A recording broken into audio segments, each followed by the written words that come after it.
आती है जनवरी में? मकर संक्रांति। तो सबसे पहले आती है मकर संक्रांति, बस वहीं से शुरू हो जाती है क्रांति। पत्नी तिल का ताड़ बनाकर पति को लताड़ती है। आप सभी को पता है ना कि मकर संक्रांति पर तिल बनते हैं, तो पत्नी तिल का ताड़ बनाकर पति को लताड़ती है और 26 जनवरी पर अपनी आजादी के अरमानों का झंडा उसकी छाती पर गाड़ती है।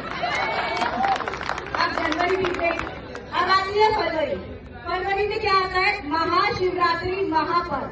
पत्नी उस व्रत का असर मांगती है और अपने पति के सामने भगवान से दूसरा वर मांगती है।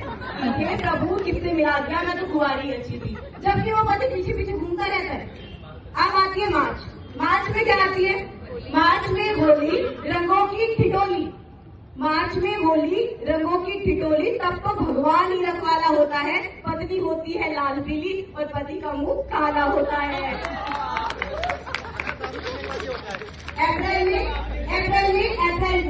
अप्रैल फूल पतियों के लिए। मई में मजदूर दिवस पतियों के लिए। जून में जून खराब होता है और जुलाई के सावन भादव खलते हैं। और देखो अब आई अगस्त, तो 15 अगस्त को पति के मन में फिर से आजाद होने के अरमान पलते हैं। हो नहीं पाएगा पर आजाद। अगस्त बीत गई। अगस्त के बाद सितंबर में गणपति बप्पा मोरया। गण के साथ पति लगा है, तो देखो उनका भी विसर्जन हो गया।